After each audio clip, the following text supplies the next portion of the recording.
किसान खेत में जब गेहूं लगाता है, गेहूं लगाता है कि नहीं, जब गेहूं लगाता है गर्मी में, तो वो किस भाव से गेहूं लगाता है कि मुझे गेहूं का बीज बोने के बाद मुझे अन्न के सुंदर सुंदर दानों की प्राप्ति होगी, और लगाता कम है मिलता ज्यादा है, किंतु उसकी प्रतीक्षा करता है, उसे सुंदर सुंदर खाद, बीज, समय पर पानी, सुंदर सुंदर उर्वरक शक्ति प्रदान करने वाली चीजें डालता है, जिससे वो धीरे धीरे धीरे धीरे जब वो 4 महीने के बाद बड़ा होकर उसमें जब दाने आते हैं, और उन दानों का चिंतन करके जब उसको महाराज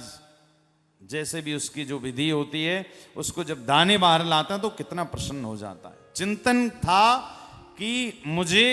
अन्न का दाना मिल जाए, किंतु आपने एक बात देखी होगी कि वो जब गेहूं लगाता है तो गेहूं के काटने के बाद में उसको गेहूं के साथ जो गाय खाती भूसा उसकी भी प्राप्ति होती है कि नहीं,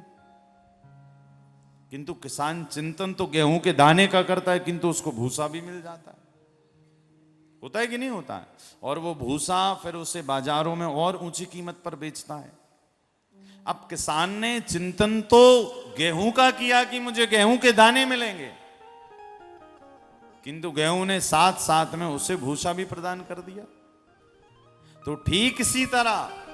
जब हम जीव भक्त ठाकुर जी की कथा सुनते हैं, तो हम जब चिंतन कथा का करते हैं, चिंतन कन्हैया का करते हैं, तो जैसे भूसे के रूप में किसान को गिफ्ट मिल जाता है, ऐसे ही महाराज धन, ऐश्वर्य, यश, वैभव ये सब ठाकुर जी हमें उपहार के रूप में दे देते हैं। भैया ये लो, तुमने कथा सुनी, ये सब तो हमारी दासी है, सब रख लो। फिर ये मांगना नहीं पड़ता है भाई, किसान ने गेहूं लगाया, भूसा मांगना नहीं पड़ा, अपने आप मिल गया। ऐसे भक्त जब श्रीधाम वृंदावन आकर ठाकुर जी की कथा में बैठ जाता है, तो फिर उसे धन, ऐश्वर्य, यश, वैभव ये ठाकुर जी अपने आप प्रदान कर देते हैं। भैया ले जाओ, परमात्मा रखकर करेंगे भी क्या। जो सुख आपको छोटी छोटी वस्तुओं में अभी मांगना पड़ रहा है परमात्मा से, याद रखिएगा कथा श्रवण के बाद ठाकुर जी से वो मांगना नहीं पड़ता। ये कथा अपने आप आपके जीवन में वो सब लाकर देती है।